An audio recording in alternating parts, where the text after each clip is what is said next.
Yeah, guys, welcome back to another episode on the podcast. And today we're joined with Will Richard, a big fan of the podcast, actually.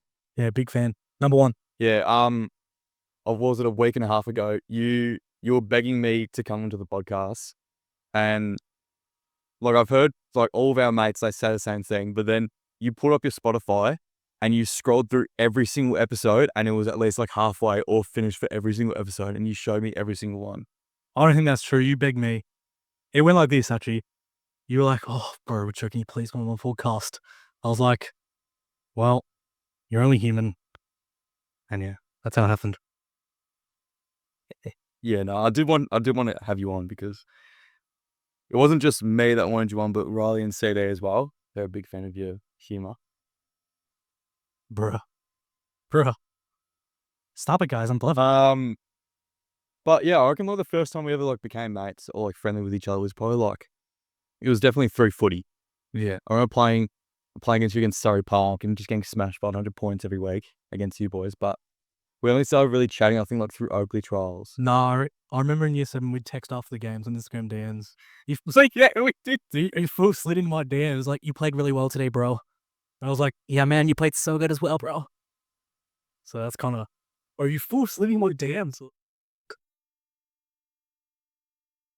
Oh, I actually forgot about that. Yeah, we did. We used to text on Instagram all the time. Or you would be like, yeah, we got Ben Ford in our team. He's so big. I'd be like, what? What? You sussy boy. Like off to a start, I expected. But yeah, like through Oakley and I've always asked people this when they went to like Oakley. What did you actually think of it, like the whole program itself? Because me personally, I was not a huge fan. Nah, it's basically, you know who's going to get drafted, and that's like where all the attention goes. But yeah, no, I didn't rate it too much. It was good for like fitness and learning some good habits, but it's about it. No, it was also, I reckon you gain a lot of friends out of it. That's probably another good thing, but I don't know, for footy itself, yeah, not the greatest. Wasn't well run, I don't think. Yeah, I think it's like obviously if you try and get drafted, like go through the route. But if you're there to have fun and play with your mates, you can make mates out of it. But it's hard because everyone's just so competitive with just trying to get a spot the entire time. Like it's actually nuts. Like some people just like don't talk to any people there. Like some kids actually just don't talk to anyone just because they want to get as far as they can and they just talk to the coaches. And it's just a bit awkward throughout the whole training. I found like just everyone's on edge, and yeah, just wasn't the greatest, I don't think. Oh mate, I remember like in the futures program, I think I can't remember, it was like you, me, and like a couple other people all just like, oh, like he's gonna cut. Do you want to cut? Like that's the entire like for the like the last 3 training sessions. You're like, oh fuck, I'm getting cut. I missed a fucking ground ball in the last drill. Yeah, something like that. No, the funniest, I remember, it was like the first, match them, and I don't know why, they must have thought I was good or something. And I remember it was like Jagger, Grossi, and then me on one team in the middle. And after about 5 minutes, I was moved to the forward pocket. Like, I remember I missed a 10-meter kick, and I was like, yeah, nah, I'm a hammy. But no, I think they just figured me out quick. So that was my peak. I was actually on track to make the league, and then, yeah, they realized I couldn't hit kicks, so then I just retired. So, yeah. Well, I mean, like speaking of like retirement, you wanted to like talk a lot about your concussion story and all that stuff. Yeah. So like when was your first actual concussion? My first one was year 5, so that was a pretty bad one in terms of how I felt when it happened. I was just playing like soccer at lunchtime in primary school, and they had these wooden planks on the side of the oval, and I like jumped up to like head of the ball, and I got like nudged and then smacked my head on a wooden plank, and I remember I was probably out for like 2.5 minutes. That was the first one, but the recovery actually wasn't too long. I was kind of back to normal after 2 weeks. I had to get rushed to hospital that day. That was the first one, but I didn't really know. I got knocked out. Yeah. Fuck, that's scary. You lied. Yeah, I didn't really know. I had no idea what was going on there. And like, I remember my uncle being like, "Oh, it's all right." Like, I had plenty of head knocks back in the day. Classic.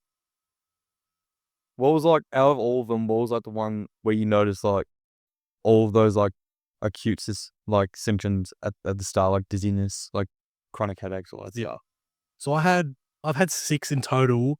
The first 3 was about year 5, year 8, and year 10, and they were very spread out. And that's if you have a full recovery, you could basically not you could have a lot more if they're very spread out. But the bad thing is if they're sort of close together, because it's like you start, this is your normal functioning brain, and then like you get a concussion, you come down here, you're slowly coming back.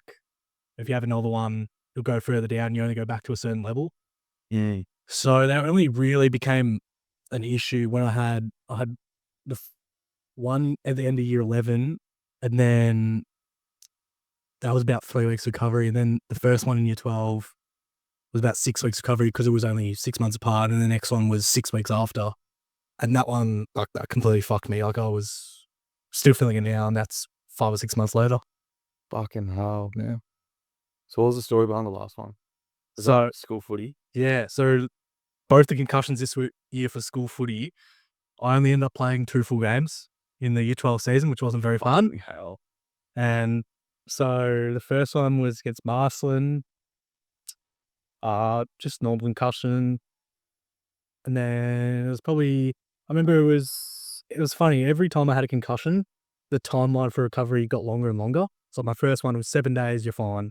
Then in year 10 one, it was 14 days. Year 11 one was 14 days. And then I had this one year 12, and it was 21 days. And for that, it kind of goes, the first 2 days, you're allowed to have symptoms. And then you have to have like 18, 19 days symptom free. Mhm. But if you're not symptom free for 2 days, it keeps going further and further and further. So when I had that first one against Barcelona, the Trinity game was 3 weeks, exactly 21 days. So I was like, oh, if I'm fine, like I'll be back for the biggest game of the year. And then I remember Beat down. their biggest beatdown. No, if I was playing, it would be a different story, Mum. But I remember it got to the Trinity game, and I hadn't even had 1 day symptom free. Or then I kind of knew, oh fuck, like, what is going on? Like, and that's when I kind of understood like what all the conversations are about in concussion. Like, it actually is fucked. Like, I spent 2 weeks in my room. No, that one was a week in my room, not doing anything. Couldn't go on my phone. Couldn't turn the lights on. So isolated. Like, and then luckily you start the half days back at school.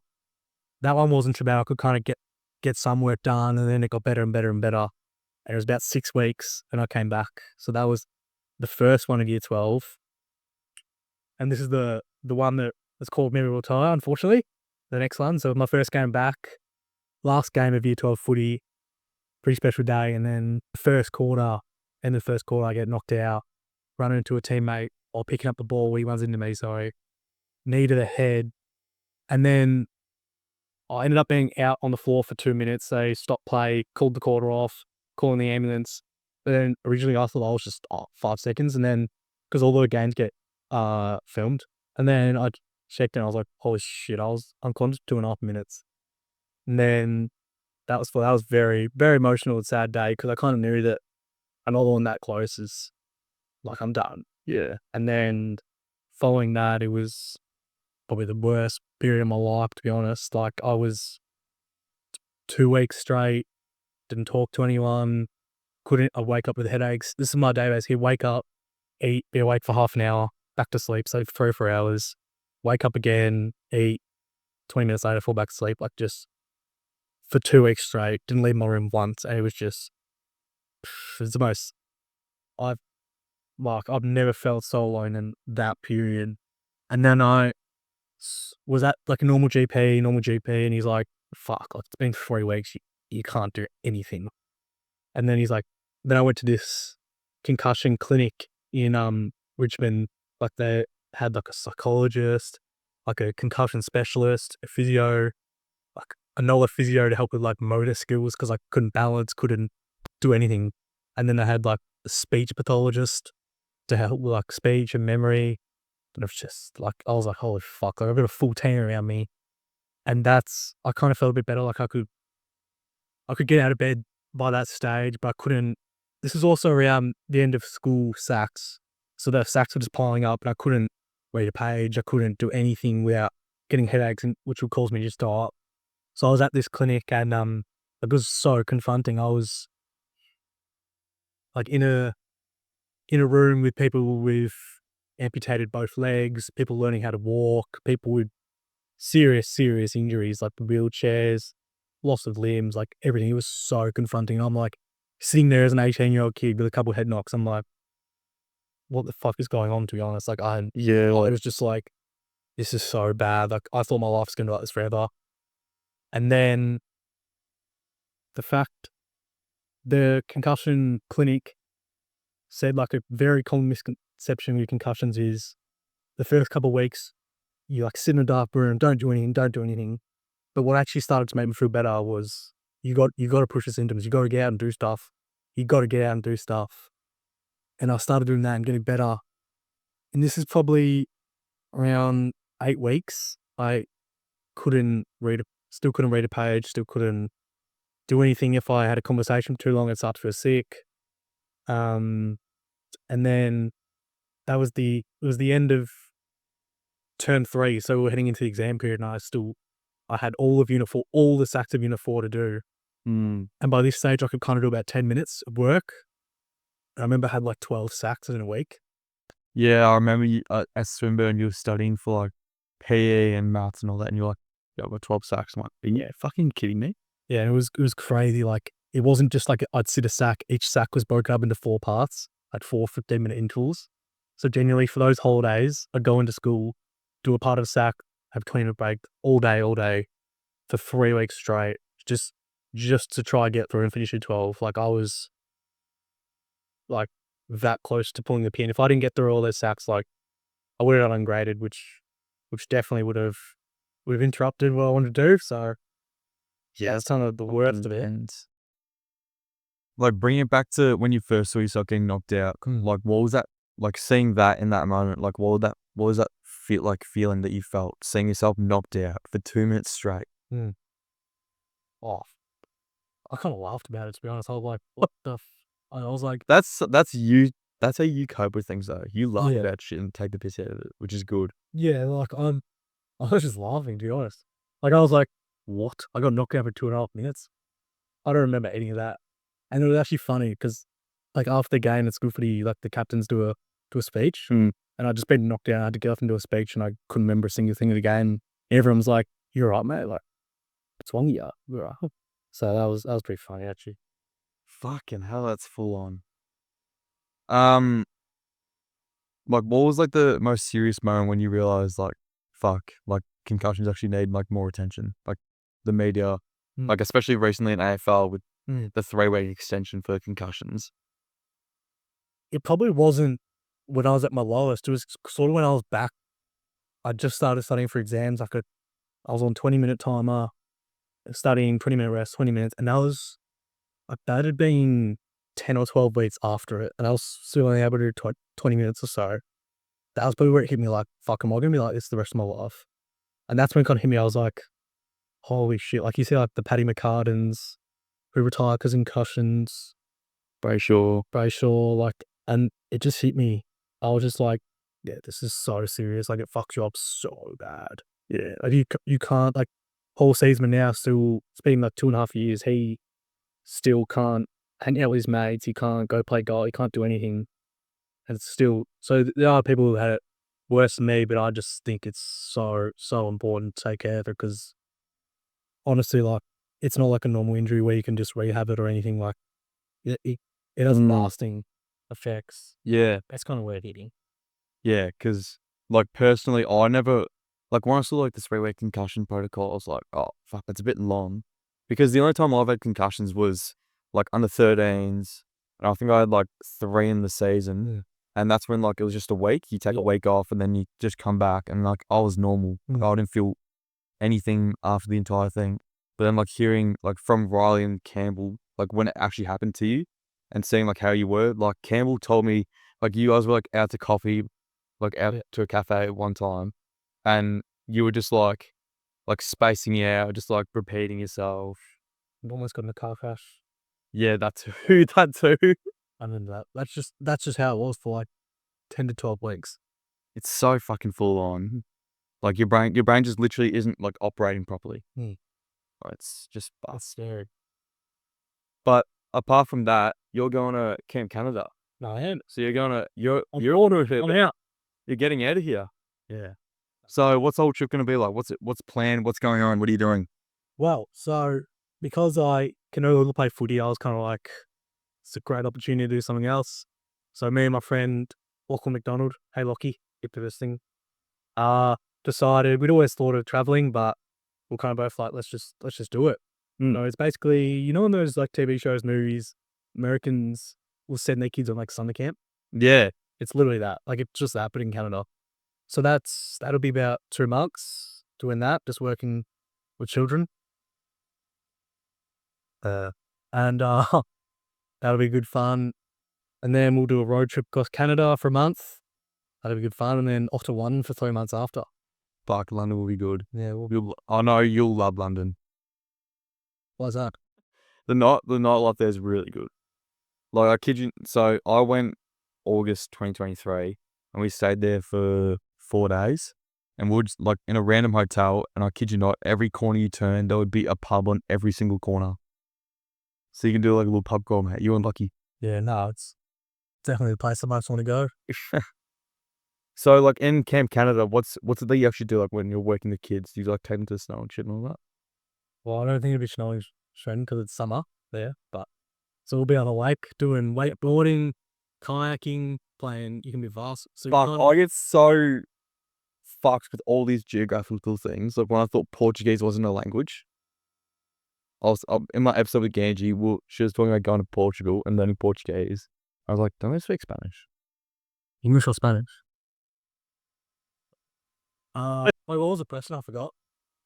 Like, what are you actually doing at Camp Canada? You said you're working with kids, but what are you actually doing? Oh, jeez. Just like, you know, water activities. When you sign up, you kind of put down 6 or 7 skills or activities that you could run and stuff. So it was like basketball, tennis, wakeboarding, just boat activities, kayaking, canoeing, camping, all kind of stuff, mountain bike riding, everything. So you kind of just do activities every day, look after the kids. Do you get paid for it?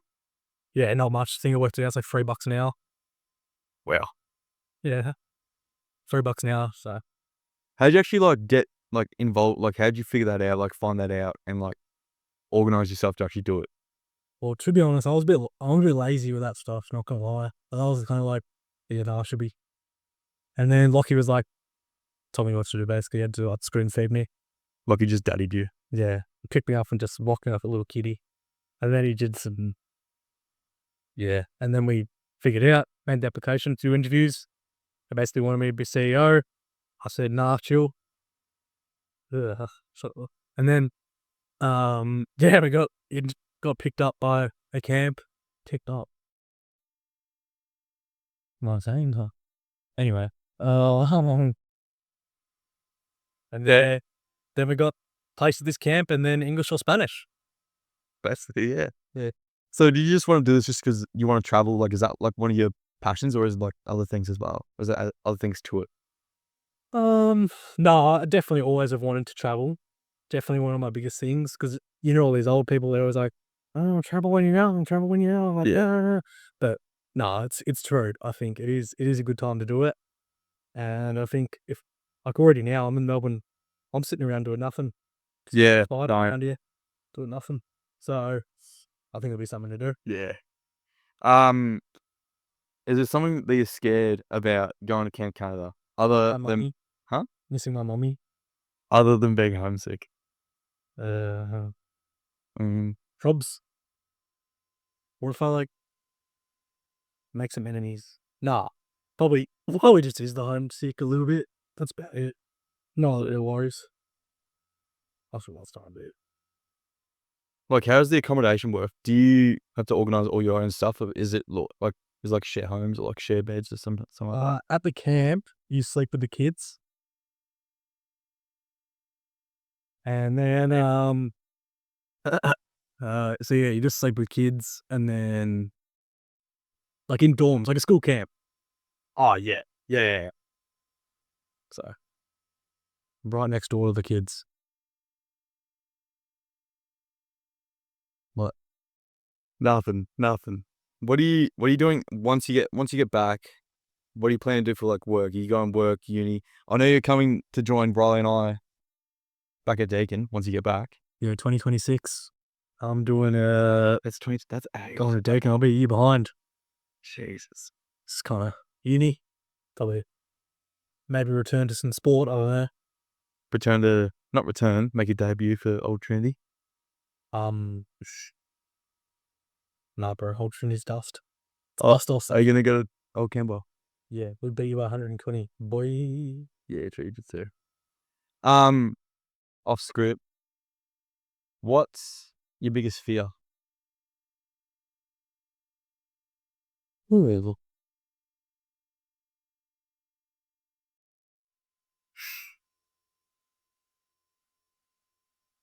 Probably not people liking me first. Really? Yeah. I'll actually do worry about that. That's probably one of my biggest fears. Yeah. Really? Yeah. I would pitch you to not give a fuck about what anyone thinks. Is it people not liking you or you losing people that you like? Nah, probably just people not liking me. Like sometimes when I get a little bit awkward, if I make a joke. But yeah. And it just doesn't land. It's never dead quiet. Never lands. So yeah, probably people not like me, to be honest. I just don't like it. It's like, Mums, why don't you like me? What about you, Shvenny? Pork sausage. Meek is just being undervalued as a friend. Yeah. So it's like same thing as you, like people not liking you, but I guess people just like overlooking my worth as being a person. Like taking me for granted or thinking like, oh, like if I call him, he probably won't answer. Like he won't be there for me in this moment, or like not being like. Have you heard of the 3 a.m. friend? 3 a.m. friend? Yeah. It's like if you call them at 3 a.m. If you call them at 3 a.m., they'll answer no matter what. What's their split? Put on D&D, call me twice. Yeah, okay. Yeah. Like I want to be a 3 a.m. friend to as many people as possible. Yeah. I want people to see me that way. What would you do if I called you at 3 a.m.? I'll think, fuck, what's he going to say here? Come on, mate. You said you wanted to ask me some questions. Okay, I want to know.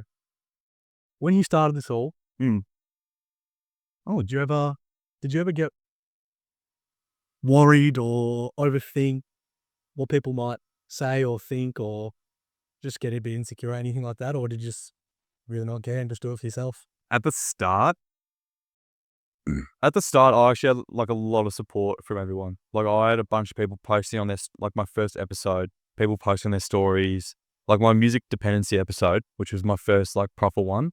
That's episode 1. Yeah, I remember listening to that down the beach last year. Yeah, because I posted like December, everyone was down at the beach. And I just put on my main story and all like a bunch of people listened to it. Like even people that I'm like mutuals with or like know of, they all listened to it and they all just like gave me a text like, oh mate, I love the episode, I love the podcast and all that stuff.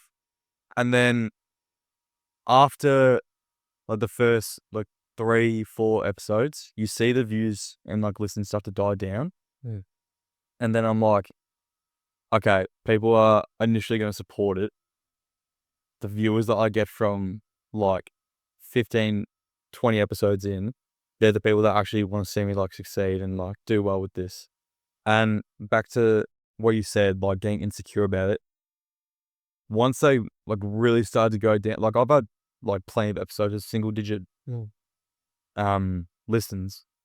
And the thing that just keeps me going is I've at least got a purpose for it. Yeah. Like as long as I'm posting videos and posting episodes and photos and things on like posting content, I've got a purpose behind what I'm doing. I want people to learn. I want people to gain knowledge of the stuff that I'm saying or have a laugh. Like episodes like this, I've got a purpose behind it. And I know as long as I keep posting and keep going on and on and on about it, I'll feel good about myself for at least giving a fuck or putting in some sort of effort into something that I find like fun to do.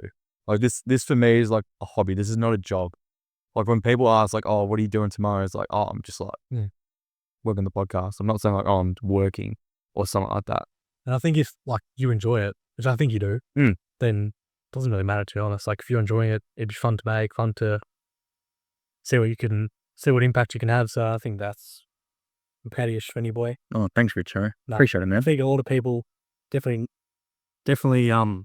like respect it, and like I don't think there's been much hate towards or anything. And Yeah. I think Like it's literally little to no hate. Like the only hate that I can remember, this is pretty funny, was I was with Gorney. I'm not gonna name drop. Dave. No, not Dave. We're not talking about Dave yet. Oh, okay. But I was with Gorney and he was talking to a girl and then he sends a photo of me on Snap and she goes, oh, isn't that guy with the shitty podcast? And then Gorney Big Dixon just goes, nah, I like it, fuck you. And then just like tells her shut the fuck up. That's Shit, oh, it's Gorney. just Gorney. Thanks, just Gorney. But like, yeah, I think I'm just really lucky with the people that I'm around, honestly. Like in Australia, like this small poppy syndrome is just tall poppy syndrome's fucked. Like, look at Luke Bailey. Oh, legit. Nice. But like, Bro, I love those coffee date videos. come on, bro. Well, just a little bit like. No, but like, I've even watched clips of it. Like, he even says, like, yeah, that was cringe. I think he does it on purpose. Yeah, some videos, no shit. He's getting impressions from it. He's getting attention. The more, like, you should see his ratio. Sometimes it's like 1,000 likes and then like 8,000 shares. Shit. But like, he's still getting impressions and then they're getting brand deals and they're making money off of shit like that because people have no time. So they spend it to just hate on him instead. Because Australia's tall poppy syndrome is like, it's the same with like in the UK as well. And America too. Like the tall poppy syndrome there is just like ridiculous. Like people like to see others do well, but not more than them. Yeah. Yeah. Like they like to see them be advantageous and go and do stuff. But if they're doing better than them, then that's when they feel like they have to hate. That's deep. But Sid Mraz. Yeah, I've just been growing these Alex Hormozy videos. He just says all that shit just like Real. on the regular. It's ridiculous. Like some of those blokes, the way that they think, it actually just doesn't make any sense. No, some of them funny as. Like the Johnny Walker video. Oh, yeah. That the one where he's like, fuck your protein shake. Yeah, drinks a fucking, I don't know. Freak. How about fuck your protein powder? Yeah, so No on. Yeah. Yeah. No, but yeah, like I'm just lucky to have a good group of mates around me who actually like want to get involved. Like CD wanted to come on the podcast, Riley wants to come on. You wanted to come on really bad. No, I didn't. But why are you spreading these lies about me? You were like, please, with a sugar on top and cherry as well. And then I was like, hell no, bro.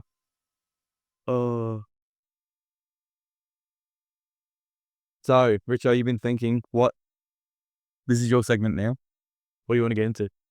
Well, for some reason, people associate with me with coming up with these weird ass would you rathers. And I'm going to give people some advice. What my plan is, normally they occur late at night. Basically, when the mind's all done from the day, what you do, you start talking and something will come out, pause. And then, like, you will just start speaking. So you want some? Pause. Yeah, I do. Okay. Do you want some? My most famous one is this. Would you rather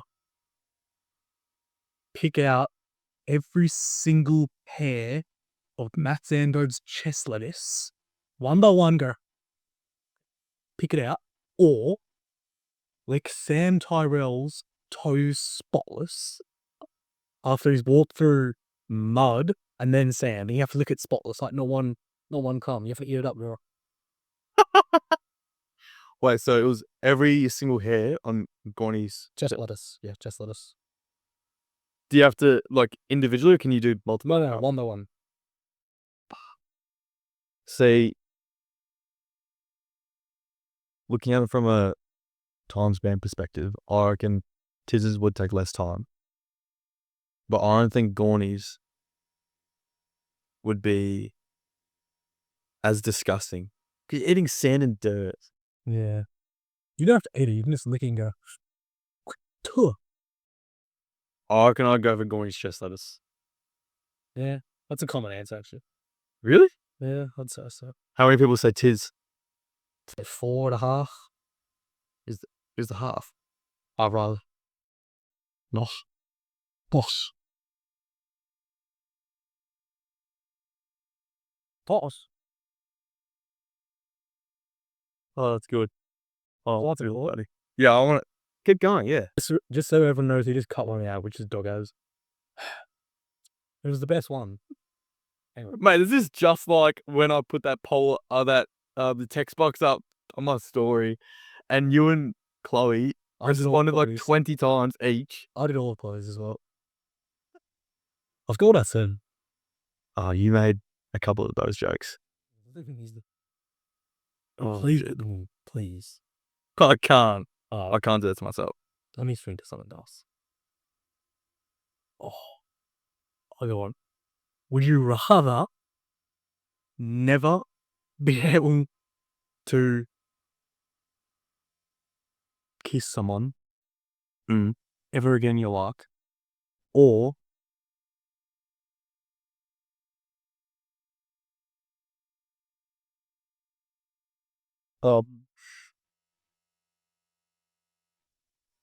make out with 3 guys each for a minute each? No, 5 minutes each. And it gets live streamed and it's on the internet forever. I know what I'm picking. I'd probably have to pick the second one. Can't kiss someone ever again. Respect. Can't kiss someone ever again. That's full on. Yeah. Not even your mum. Like, you can't kiss her goodbye or anything. Yeah, okay. Yeah. Thank God that's the avenue you went down. Fucking hell. What other thing would I say? Trembo, don't be so dirty-minded. Weird. Wait. Actually, I'll go another one. Do we play who's most likely to out of me and you? Yeah. Yeah, let's do that. Next one. Who's most likely to out of me and you? I already know what you're gonna say. Why are you banned me from saying that? Yeah, what are you gonna say? It's like all Next my one. You can't. I know. Next one. Fine. Next one. Who's most likely to not? Not to be that. No. Next one. Fine. Next one. Who's most likely to get lost at the beach? Oh. Which page? Sandy Point. Oh, definitely me. Yeah, mums. I have the worst sense of direction ever. Yeah, I've heard stories. Mate, You know what else I've heard? That Winners was a massive pork sausage. I want to see it. Richo, you've had one beer. I would say this over, you know I would say. Yeah, you would. Wait, I thought I was really doing it. Oh, No, you've probably just heard it from Riley. That's just him being fucking. I've heard it from Riley, CD, Hugo, mums. Everyone's like, well, it actually hangs low. I'm talking about my sense of direction. Oh. Well. No, I haven't heard that shit. That's him. So why have you never had a girlfriend? Why have I never had a girlfriend? Yeah. I don't know. It's okay. I don't know if it's me. I don't know if it's No, it's all because good. I got real high standards this time. Some can, some can't. Mate, I don't think. Let's say hypothetically, I don't think Chloe would ever be able to find anyone that's like you are. So you're saying I'm one in a million? I think you're one in the fucking world with how you are. Oh my god, Benny, stop it. I'm blushing. And like Chloe would find that attractive if you did that. If I was blushing. No, when you did that. Do what? That. No, you won't. Don't be so silly, Shwenny. I'm gonna kiss you. I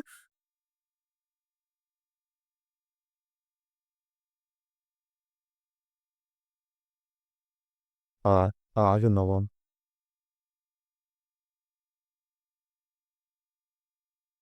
If you forgot my birthday, right? And like I invited you to my party, everything. Like I had a full birthday party and you forgot, and I got mad at you, would you A, send me a text being like, sorry, bro, I missed your fucking grades, bro, it was so cool, or B, ignore it, or C, send me a photo in the mirror, with your 11, 12 fucking pork sausage just hanging. Yeah. Do a D? No.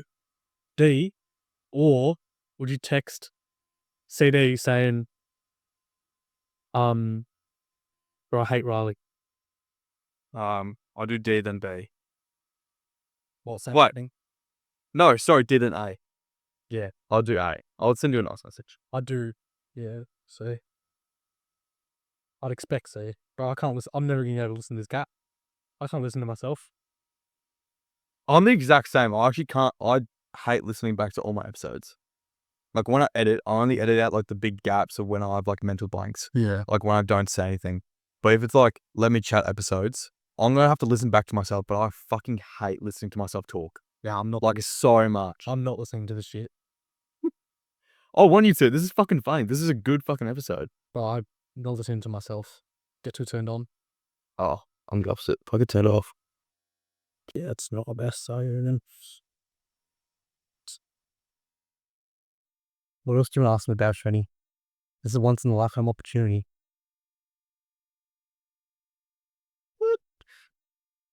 When was the moment where you realized that you and Chloe might date? Well, it's kind of funny because I liked her a lot before he liked me. She was fully off. That's how it always, mate. That's how it always happens. The bloke likes the girl before the girl likes the guy. Like she told everyone, nah, he can kick rocks, I'm off him. And then, yeah. Nah, but then it was awkward timing as well because it was like the middle of exams. So we kind of Yeah. paused for a while. We kind of just left it where it was. And then schoolies kind of locked it in. And I was like, yeah, put a ring on that thing. Last thing I want to say, I just want to do a monologue. Fuck yeah, go ahead. Thank you everyone for listening. It's really It's really, I hold it really dear to my heart. And for all the haters listening out there, you know who you are. We know who that is. Kick rocks and but work on yourself. It's all right. Anyway, back to the people who have listened this far. Probably not many. I just want to say I love you. And if you comment this word, right? If you like text me this word, I'll do anything you want and I'll owe you a favor forever. I just want to give a few last shout outs. What's the word that they have to comment? Oh shit. Chode. Yeah. And now I've got some shout outs. I shout out Declan McCabe. I shout out Campbell Davidson. I shout out Belle Croft. I shout out Lexi Tarquini. I shout out. Anyway, that's all I gotta say. Kick rocket, boys. All right, that brings Armor out. Don't put it on that because then we'll just muffle. But Sorry. Thanks everyone for listening to this episode. Hopefully you managed to get through the entire episode of all this shit. But Richo, thank you for coming on. I really appreciate it. Put some comedic sense into this podcast finally. No worries, friend. I lied to everyone. I really wanted to come on. But yeah, that brings us to the end of the episode. Again, if you guys want to see any other people on, and you want to see like any other special episodes, like who you want, what you want me to talk about, want me to learn new things, all that other stuff, shoot me a text, like literally anything, tell me, and I'll be sure to get into the next episode. And Richo, finish off with you. Thank you, everyone. Thank you, everyone, for listening to a massive episode. And you know what else is massive? All right, thanks for listening, guys.